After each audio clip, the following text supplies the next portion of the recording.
Merci. Alors, Monsieur le Président, Madame la Présidente de la Commission Défense, Mesdames et Messieurs les rapporteurs, mes chers collègues, nous voici aujourd'hui réunis pour le dernier débat budgétaire de la législature relatif aux missions, défense et anciens combattants, mémoire et liens avec la nation. Et c'est sans attendre que je souhaite avant tout, Mesdames les ministres, au nom du groupe Modem et Démocrates Apparentés, vous présenter nos félicitations pour la rigueur, l'application et l'humanité avec lesquelles vous avez mené à bien la mission qui vous incombe durant ce quinquennat. Vous honorez votre fonction et nous vous en sommes profondément reconnaissants. Les crédits alloués aux deux missions qui nous occupent dans le cadre du projet de loi Finances 2022 témoignent de la constance et de l'envergure de l'action gouvernementale vis-à-vis de nos armées. Aussi, pour ce qui concerne tout d'abord le budget consacré cette nouvelle année à la mission défense, il est absolument crucial de reconnaître la continuelle volonté du gouvernement de répondre aux promesses portées par la loi de programmation militaire 2019-2025 avec une hausse notable d'1,7 milliard d'euros des crédits destinés non seulement à l'amélioration du quotidien de nos soldats, au renouvellement des équipements militaires usés, mais aussi à la construction d'une autonomie stratégique européenne et à l'anticipation des menaces futures auxquelles la France devra faire face. À ce titre, il m'est malheureusement impossible d'énumérer toutes les améliorations permises par cette augmentation budgétaire dans le temps qui m'est imparti. J'aimerais néanmoins souligner les efforts entrepris dans le cadre du plan famille, programme me tenant, comme vous le savez, particulièrement à cœur.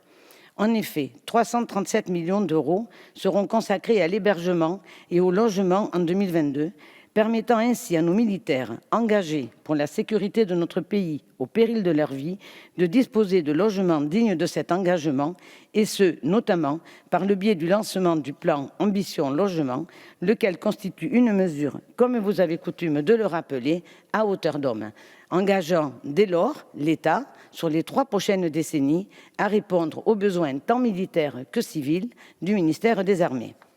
Mais aussi le budget sur lequel pourra s'appuyer ce dernier en 2022 sera l'occasion de rendre accessibles 120 places supplémentaires de crèches,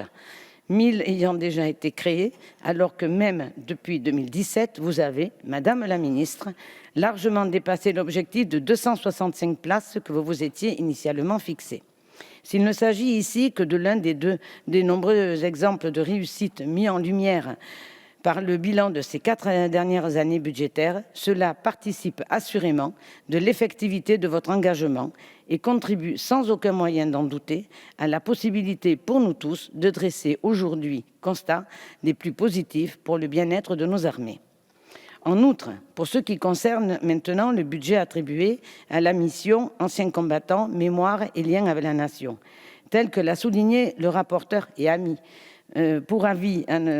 Philippe Michel Clasbauer, il convient de reconnaître la volonté d'écoute et de compréhension qui a été celle du ministère des Armées auprès du secteur associatif et des représentants du monde combattant tout au long de cette mandature.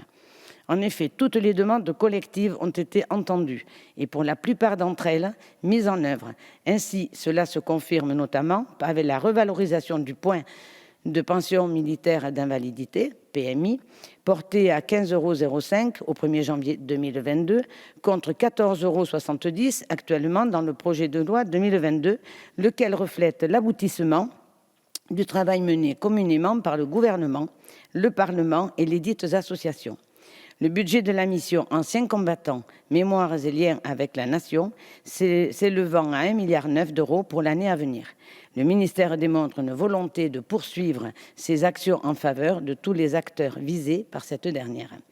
Madame la ministre, je crois pouvoir dire au nom de tous mes collègues que le budget 2022 alloué aux actions qui sont les vôtres marque lui aussi la réussite sous ce quinquennat des ambitions du gouvernement et souligne le caractère humain qui définit si bien votre ministère. En disant cela,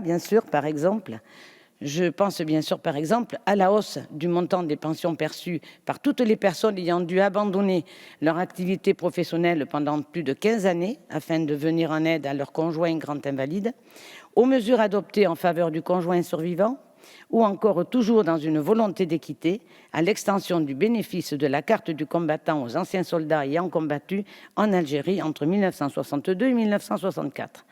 Dans cette perspective, mesdames les ministres, soyez assurés de la confiance que le groupe Mouvement démocrate et démocrates apparentés continue de vous porter, car, sans aucune réserve, ce dernier vous accorde une nouvelle fois son plein soutien et vote, sans surprise, favorablement le budget alloué aux missions défense et anciens combattants, mémoire et liens avec la nation pour cette année 2022. Je vous remercie.